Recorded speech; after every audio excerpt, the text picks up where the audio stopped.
Welcome to black and white digital media. Tirumala కొండపై rooms దొరకడం లేదా? ఇదిగోండి, ఇలా చేస్తే రూమ్ గ్యారంటీ. తిరుమల శ్రీవారి దర్శనం ఒక ఎత్తు, అక్కడ వసతి మరో ఎత్తు. కేశఖండనం, నామకరణం, పెళ్లి తదితర ఫంక్షన్లకు వెళ్తే ఏం చేయాలో తెలియదు. ఎక్కడ తలదాచుకునే వసతి దొరుకుతుందో తెలియదు. టీటీడీ కేటాయించే సత్రాల్లో గదుల కేటాయింపు మరో అర్థం కాని బ్రహ్మ పదార్థం. రాజకీయంగా పలుకుబడి కలిగిన వారికి, ఆర్థికంగా బలవంతులకు, సెలబ్రిటీలకు, అధికారులు, పోలీసులు, ప్రెస్ ఇలా ఎందరికో ప్రాధాన్యమిచ్చిన తరువాత చివరాఖరకు సామాన్యులకు శ్రీవారి కరుణా కటాక్షలు లభిస్తాయి.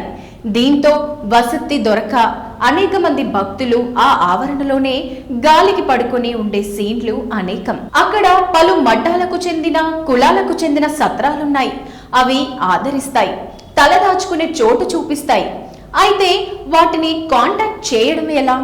ఇదిగో మఠాలు, సత్రాల నంబర్లు. కాకపోతే కాస్త ముందే సంప్రదించండి, రిజర్వ్ చేసుకోండి. ఆ స్వామి కొలువైన ప్రాంగణంలో మీ కార్యక్రమాలు నిర్విఘ్నంగా నెరవేర్చుకోండి. ఇదిగో నంబర్లు, పేర్లు. మనకు తిరుమలలో వసతి దొరికే ప్రాంతాలు, వాటి ఫోన్ నంబర్లు. మరిన్ని ఇలాంటి ఇంట్రెస్టింగ్ వీడియోస్ కావాలి అనుకుంటే మా ఛానల్ని లైక్ చేయండి, షేర్ చేయండి, సబ్స్క్రైబ్ చేయండి. అలాగే పక్కనే ఉన్న గంటను కొట్టండి.